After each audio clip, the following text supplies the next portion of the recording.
A huge thank you to my patrons over on Patreon. Thank you to Rally Car, Alacia S, Lame Game Hero, and Logan for supporting the channel.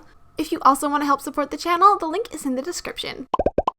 Hello everyone, my name is Lena and welcome back to my channel. If you're new here, I'm a Big Hit theorist and today we're going to be talking about TXT. So a few weeks ago, Big Hit announced that TXT will be having a comeback on October 26th, 2020. This album will be called Minisode 1, The Blue Hour. In several articles since then, it's been talked about that even though it says 1, this is actually kind of like an in-between album between the Dream chapter and whatever comes next. Kind of like a commercial break or a filler episode or something like that. So we do still have the possibility of having a love chapter, so Dream, Love, Happiness, which is a hint that we saw on the blackboard behind Namjoon in his Persona music video. And likely Minisode 2 would come like after those three like album trilogies. So you'd have Dream, Minisode 1, Love, Minisode 2, Happiness?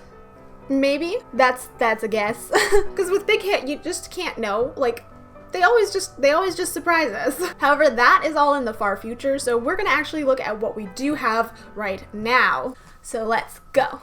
There are 3 versions of the Blue Hour album: R, VR, and AR. This most likely stands for reality, virtual reality, and augmented reality, the latter 2 being tied to video games, something that we've seen in TXT before.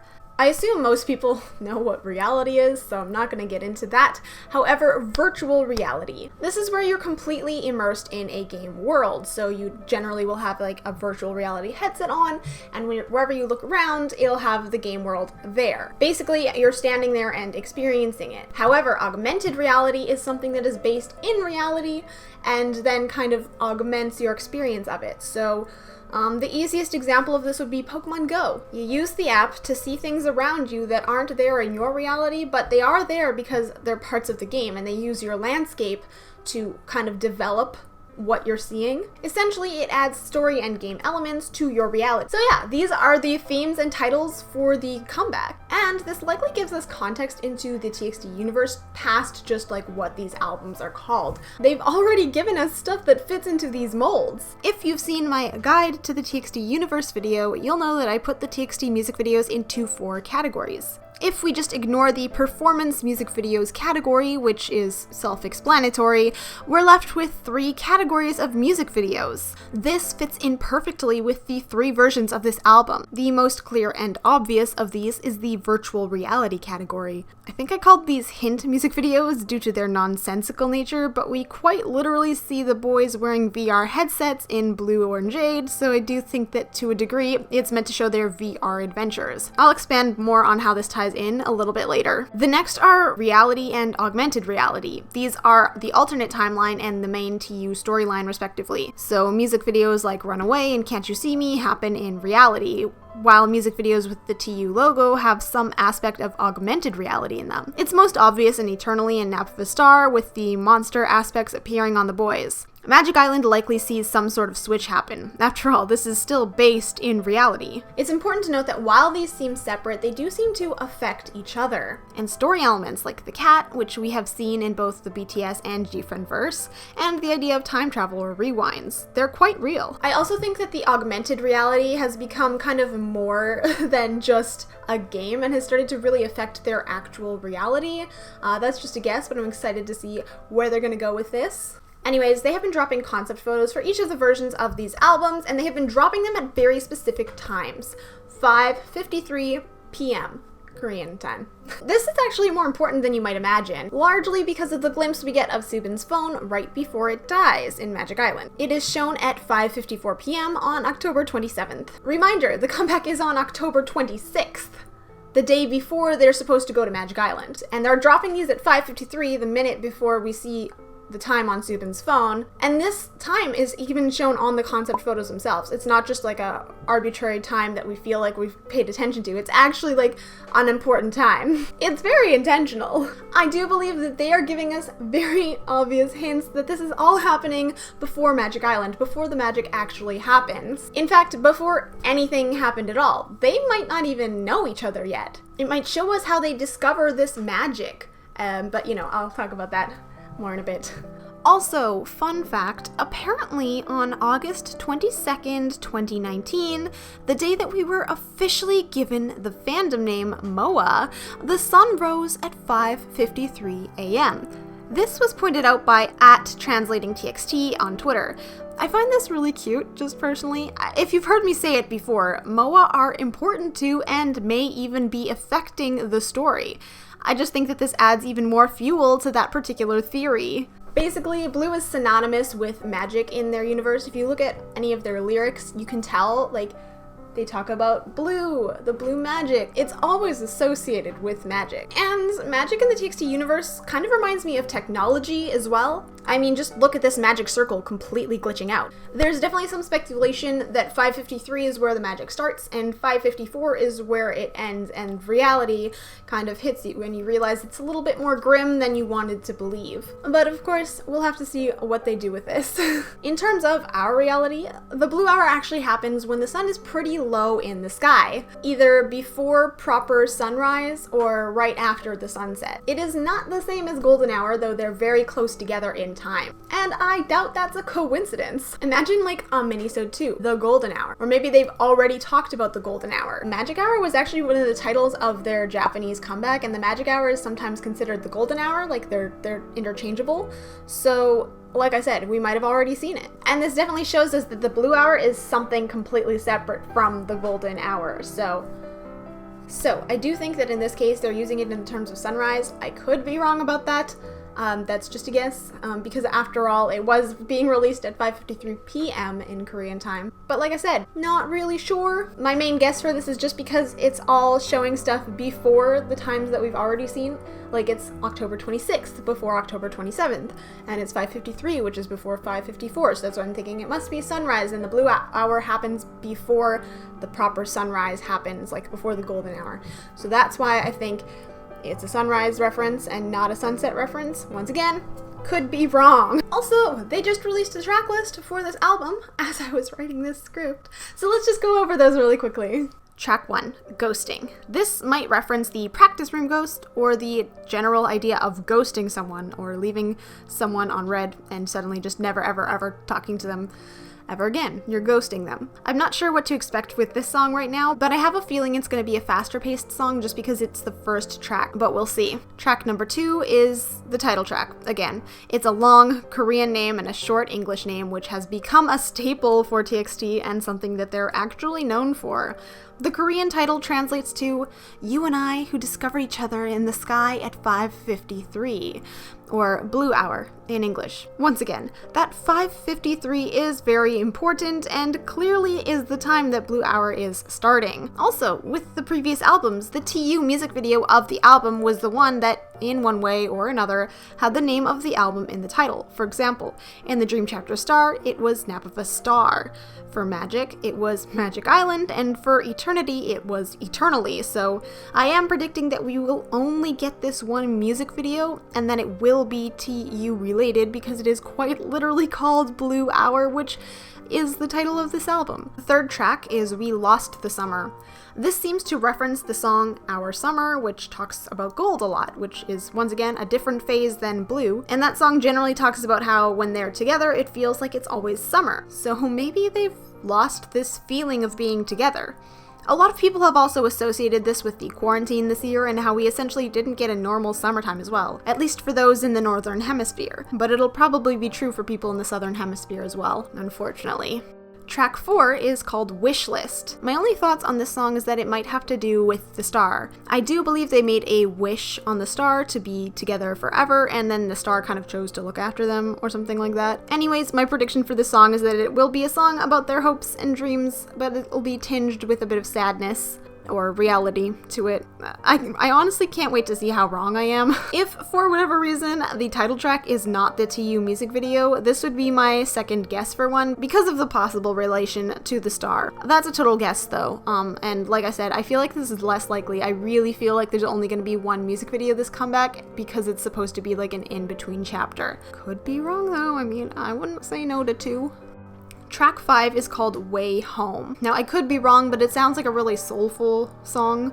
Something like Maze in the Mirror, sort of heartfelt, but I don't really have any major predictions for what the content or lyrics would be of it, but I am excited to see what they are. Anyways, now that it's out of the way, let's go ahead and start talking about these concept photos. Firstly, if you do want to access the photos yourself, you totally can. I will leave a link in the description. It's just on the Big Hit website. They're very easily accessible. Feel free to go take a look. Links in the description. Each of the 3 versions shows a different pixel style phone background, but all with the same time displayed. 5:43. If you click or tap to unlock the phone, it'll ask you for a password, which is 0304, and that is a reference to their debut date, March 4th. The R version of this background looks a lot like the place from their MOA Academy videos, in my opinion, and the vibe that it gives me is kind of that the boys just suddenly disappeared from their cozy spot and just left everything they were doing behind. What's left in reality is just their environment. They're not there. Also note there's a lot of retro things around, but they're tied in with very modern things as well, such as Stupin's keyboard, which looks like the more recent versions of an Apple keyboard. If you click into the photos, it gives you a look at what the boys do alone in their own environments. Note that a lot of these objects will be visible in the AR version when we get there, because AR, as I mentioned before, is rooted in reality. The images themselves are really interesting to me though. It almost kind of feels like a social commentary on like social media and how, you know, the things that we put out online aren't really a proper reflection of our reality, but we want people to think that it's our reality. Like, what we post online is only a representation of us. It's not actually truly us, right? And more than half of these photos have phones in them, and they're being obviously used. So yeah, social commentary. Anyways, in terms of items that we see here, most notably, there is an ice cream cone, which might reference Eternally, and the tanks and terrariums that Taeyeon has. It kind of makes me think of the questioning videos from way before debut, but they seem especially important to Taeyeon. There's also a teddy bear with white and red stripes, which might reference Kai, similarly to how like the bear that Yeonjun finds in his intro video might also represent Kai because of the shirt that he's wearing, but also it's a bear and it kind of looks like this bear that has a heart on it, which is Kai's pain. So basically, in a very convoluted way, this might represent Kai. Also, please remember this for later because it is going to come up again. There are also a ton of glasses all over the place, and we do know that in Runaway, glasses seem to do various different things, even though the music video starts as a reality-based music video. So the fact that we see many glasses here isn't really a huge surprise. There's also a lot of food, mainly around Kai. Considering his intro had him at a convenience store buying snacks, this kind of feels synonymous with his character. There's also a poster in Yeonjun's shot that is referencing a train. This was pointed out to me by @SuddenlyMoa21 over on Twitter.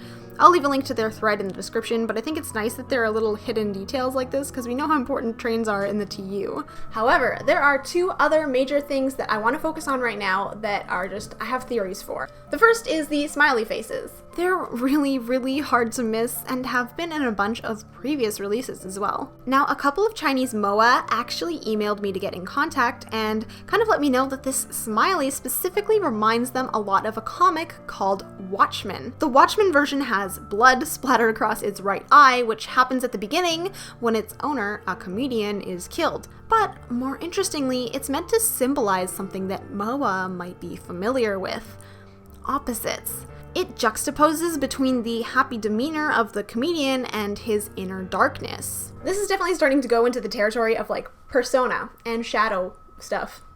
Like very Carl Jung. And this likely does tie into TXT as well. After all, their first debut was super bright and bubbly and, you know, that was their happy persona. This is how teenagers are.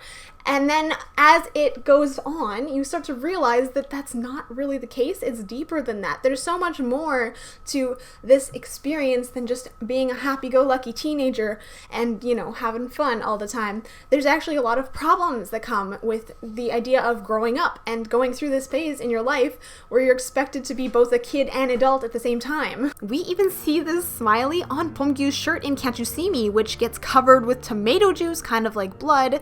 And that same shirt hangs behind him in this photo set. Considering what Pomgyu does to Taehyun in that music video, this whole opposite idea, even within the self, starts to feel more and more likely. The other thing here I wanted to talk about was Abbott's Field. Now, a few of you who follow me on Twitter probably know this already, as I actually posted about it there first, but Abbott's Field was a baseball stadium in Brooklyn, New York. It was notably demolished in 1960. you know what TXT keeps seeing, right? A demolished stadium, both in Magic Island and in Eternally, where they literally are standing in it. This seems to be a massive connection. These t-shirts look brand new. I've had some people tell me like, hey, it's just a t-shirt, like, don't look into it that deep.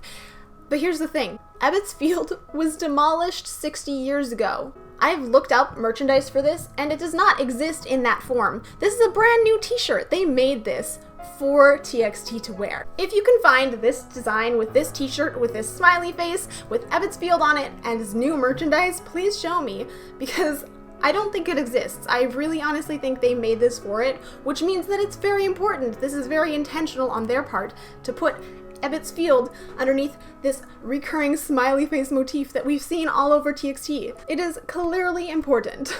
Oh, and the best part of all of this is that these stadiums started their construction on, wait for it, March 4th, 1912. This is TXT's debut date. And not only that, but both of these dates on this specific year is a Monday. So 1912, March 4th was a Monday, and in 2019, March 4th was a Monday. That is absolutely wild. This is no mere coincidence. This was planned.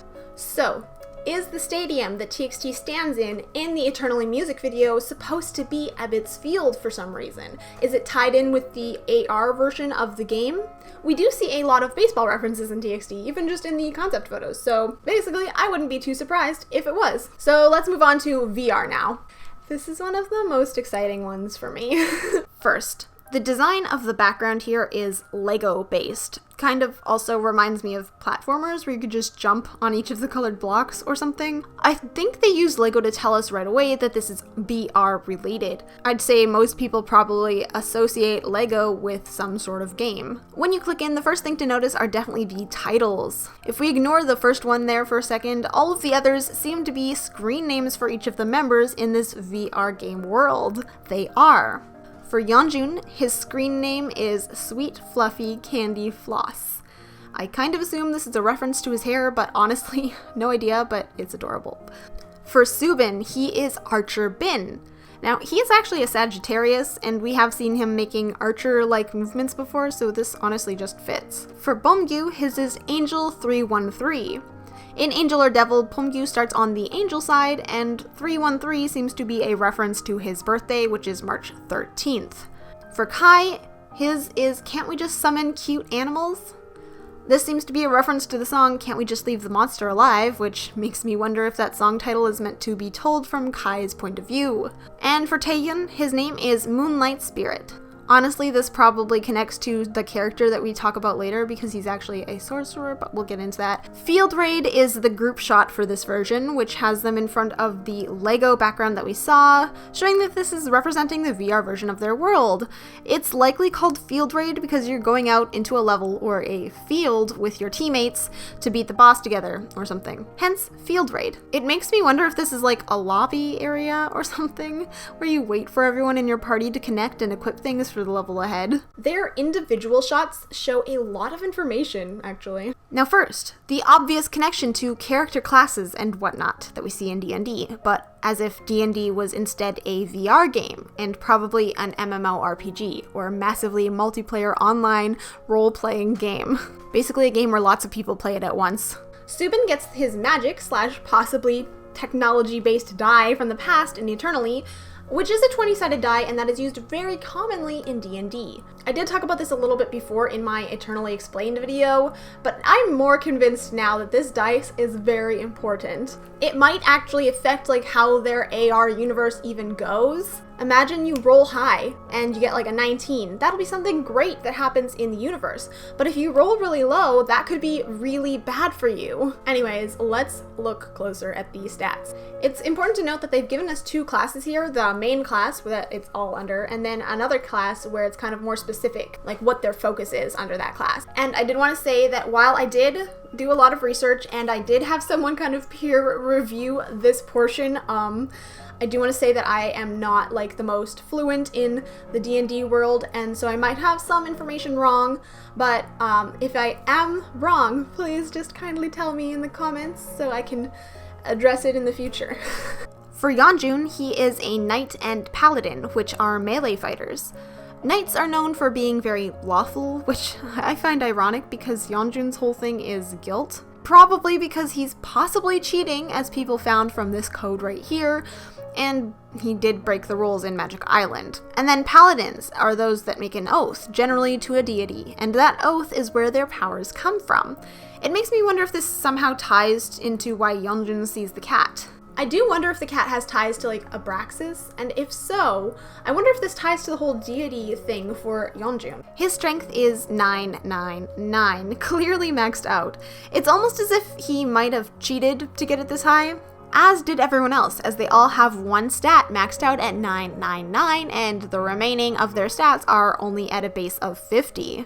Now, I'm putting this number as a base because in D&D, you actually don't go above 20. In fact, your level doesn't even go above 20, let alone any of your stats. So I do think this has to do more with like the MMO, like a more of an RPG thing, because these stats are incredibly high. Now, I did say they might have cheated to get this, but at the same time, it almost feels like those stats are normal at 50. They could be like a base stat and then they just maxed out one particular area or something like that. Anyways, it's not really a thing in D&D, but it is a thing in MMORPGs, so they probably took some inspiration from those. The strength is your main attack stat, especially for knights, so this is no surprise. And it definitely puts Yeonjun as our main attack unit if we were playing a game. Considering that he has the role of like a main character, this checks out. For Subin, he is a ranger and an archer. As I mentioned before, his star sign is Sagittarius, which is pictured with a bow and an arrow, which may tie into why he would have chosen this class to play. He also often distances himself from the others in many music videos, which is initially causing the reason that he feels isolated, but also it might be because he's used to staying further away when he's in the VR world. His wisdom is maxed out, and this ability gives the characters more awareness of their surroundings. It's something often seen in rangers, so this makes sense with him as well. For Pumgyu, he is a druid and a mentalist. Druids often use magic based in nature and are frequently healers, hence the flower tattoo that we see on him. Does this look familiar? Yeah, I have a theory that Pumgyu, who, if you've seen my Drama Explained video, does seem to have a lot of jealousy towards the position of a main character that Yeonjun holds, and he might actually have been the one to kill Yeonjun. The tattoo of the flowers, which appear to be similar flowers to the ones that surround Yeonjun, are also on his neck, which is where Yeonjun is slashed in the neck. This is a very interesting parallel. Did he maybe use his druid abilities of nature to kill Yeonjun here, but use the slash to make it look as if it was the cat's doing? I don't know, just something to consider. He is also a mentalist. Now, this isn't a class that is in the original D&D per se, but it is a homebrew class that is quite popular. Homebrew is basically like the players come up with it themselves, and then it kind of becomes popular that way. This class is usually known for its psychic abilities, or psionics, although some accounts for this class do say that they come from like magicians who practice hypnosis, so keep that in mind. It might not be like the main like popular one. There's a lot of leeway here, but basically there's definitely mind reading of the sort and the like power to basically do like a mind blast, a physical mind blast of mind energy. And this causes damage as like an attack. And like I said, he may have the ability to hypnotize others, but that's not in the most like common one. I'm gonna leave a link to the like source of this one in the description below, so you can read it if you want to.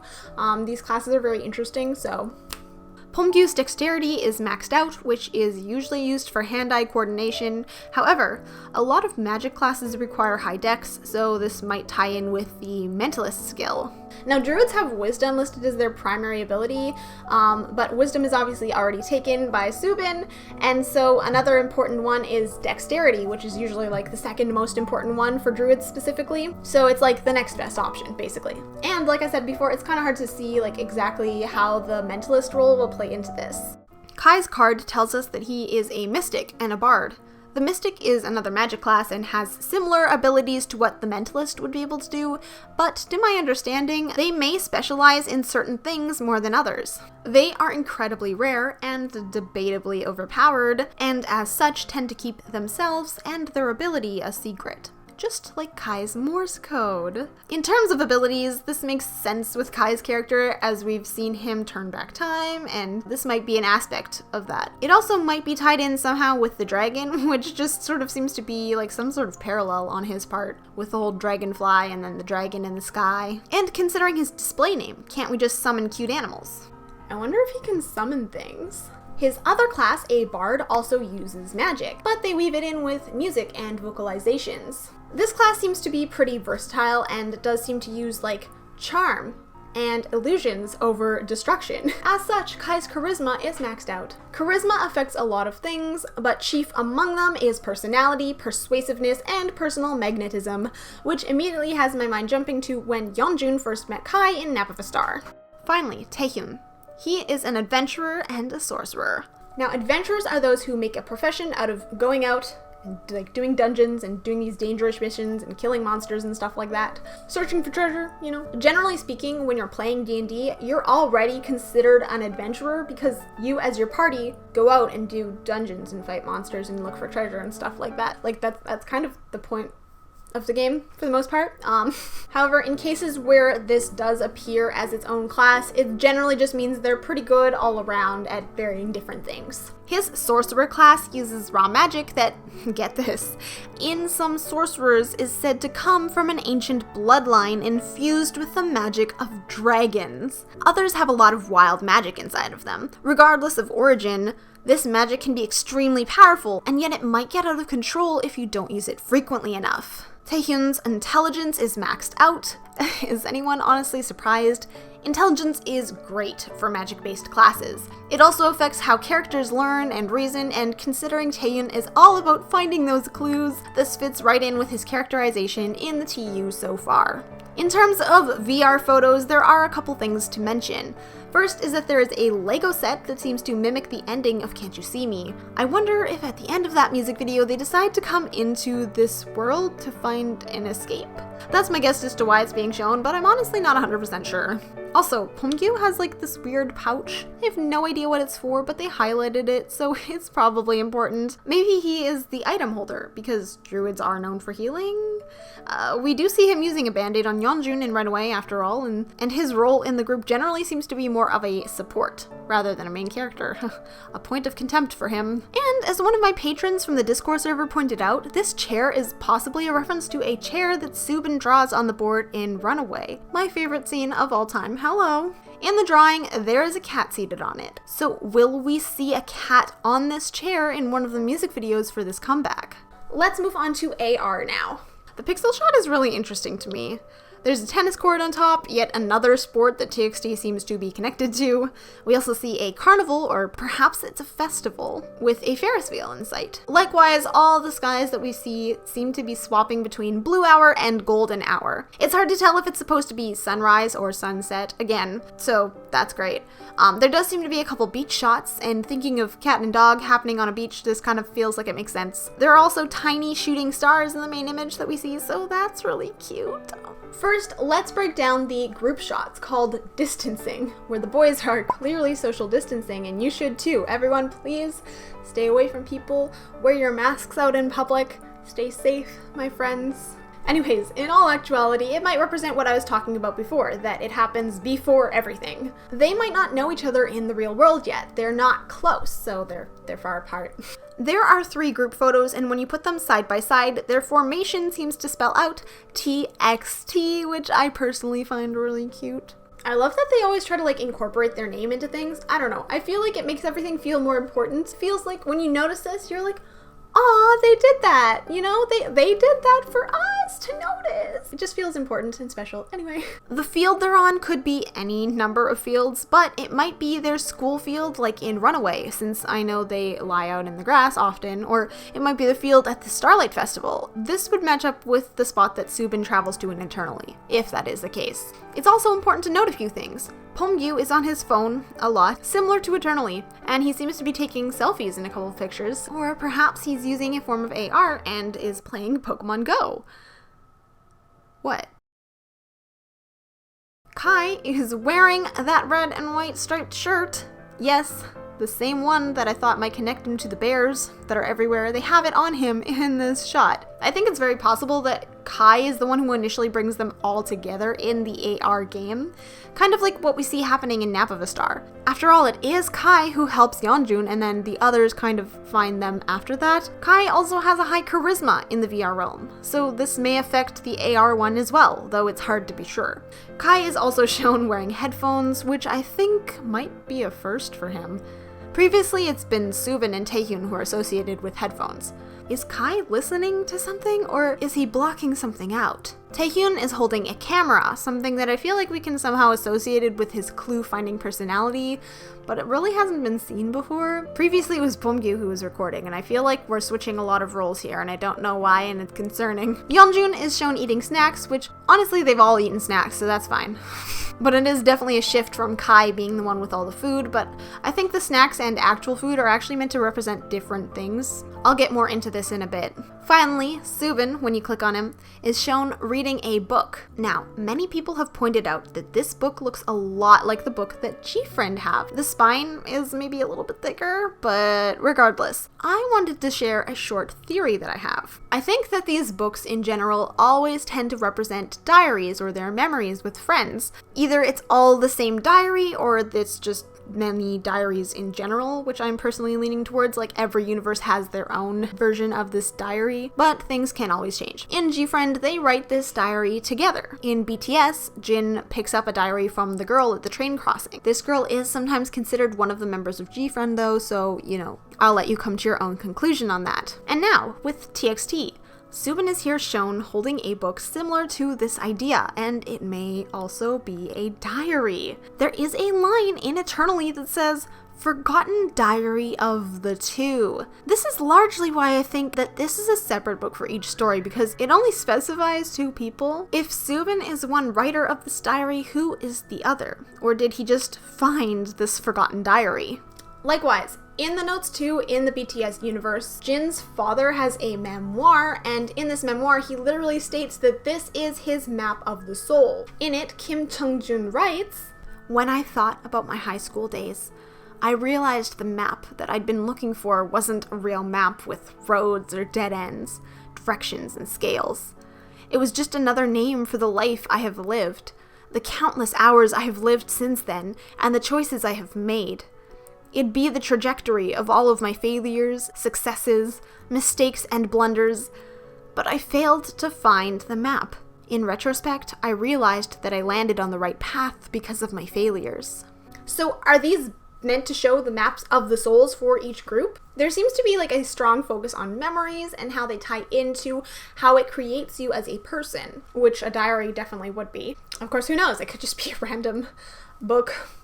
Under the category Beach, we get Beomgyu's photo set. Again, we see that ice cream, and I guess this is meant to, like, mimic the feeling of AR by replicating the feeling of being on vacation or something. All of the sets of the members are like this, where it's kind of like got a fake background. The two photos where he's holding a picture of another member is really interesting to me. He's holding both Taehyun's and Subin's photos. In Can't You See Me, these two are the ones that are identified as liars. I also believe that Beomgyu is onto them, possibly because he can apparently read minds now. Things are starting to fall into place here. Under Playing Court, we see Subin holding a baseball bat and catching glove, which is possibly a reference to the earlier mentioned Abbott's Field. And he's surrounded by, well, mostly tennis balls. We get that same tennis background from the pixel image here too. Subin is holding a photo of Kai and Beomgyu. I'm not 100% on the correlation here, but it might have something to do with how these members actually feel about him. In one of the magic concept photos in the Port album, Kai defends Subin, saying he's not that kind of person. Beomgyu, on the other hand, spends a lot of the Eternally music video recording Subin, as if he's suspicious of him, and Subin is notably pouting in the image when he's holding him. Under Ferris Wheel, we get Yeonjun's photos. We see a couple references to the star in his pictures, both with the balloon behind them and the shape of the lollipop. We also see the dropped ice cream cone, just like how we see that happen in Eternally, at the Starlight Festival. This makes me believe that this Ferris wheel might be connected to the festival somehow, maybe nearby? There were also a lot of snacks and food stalls visible there, so I wonder if that's how the snack idea kind of ties in as well. Once again, different from food, like how Kai was in a kitchen, this is snacks at a festival. In his 2 photos with the portraits of the other members, he's holding both Taeyoon and Kai. He doesn't really seem particularly happy with either of them though. I feel like Yeonjun's initial connection to Kai is pretty obvious, though I'm unsure about the correlation between the 3 of them. It might be because Kai originally saved Yeonjun, and now Taeyoon might be trying to save him, as he is the one who finds a dead Yeonjun internally. But I'm not really sure. If you have any ideas, please leave them below. When we click on surfing, we get Taeyoon's photos. We see that same terrarium from before here, once again solidifying its importance. What are these for? Also, he seems to be wearing his shoes, just like how Kai wears them internally. This is really confusing to me because in that music video, it's something that identifies Kai as a child, since it's clearly a habit that he's had for a long time. But in the music video, Taeyoon is wearing his shoes totally normally, so I don't understand this sudden switch. Why is he copying Kai's habit? Is he trying to figure something out by doing this? The member portraits that he has with him are Yeonjun, which makes sense since we know he sees a vision of dead Yeonjun, and Subin, which also makes sense to me because Subin has gone back in time and he might have answers. I think there are things that Taehyun can learn from both of these members, so that might be why his shots are centered on them. Finally, under picnic are Kai's photos. In one of his photos, he is shown being sleepy, which I've mentioned before that he does a lot. Why is he always sleepy or sleeping? He also has food in the background. Again, I mean, it is called picnic, after all. The 2 photos he has are Pyeonggu and Yeonjun. Yeonjun is pretty obvious again. These 2 having each other's photos just makes a lot of sense in terms of narrative. Kai saved Yeonjun early on, at least in Yeonjun's point of view at the time. But by his frown, we can assume this relationship isn't all happiness and rainbows. But what about Pyeonggu?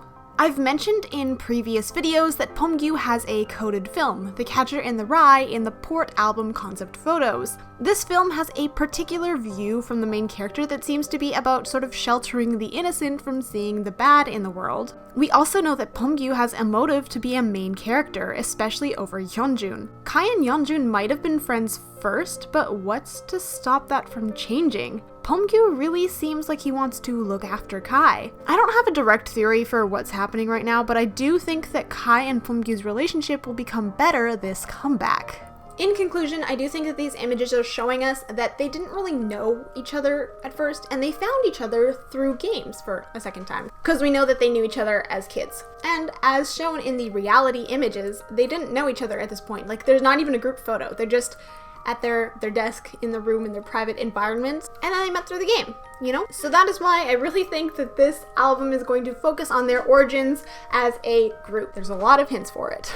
I am really excited to see all the teasers and just everything that Big Hit has in store for us. This album, I feel like it's gonna be really good. I'm really excited. But what did you guys think about the concept photos in the track list? And also, which one is your favorite version of the album? Anyways, that's all I have for you guys right now. Thank you guys so much for watching. If you liked this video and found it informative, please give it a thumbs up so that more people can see it. Also, if you did like this, please consider subscribing and turning on notifications so that you're notified every single time that I post a theory video. Check out the Discord server, it is in the description, and of course my Patreon if you want to support me. As it is, thank you guys so much for watching and being here today. Stay safe, stay sunny, bye!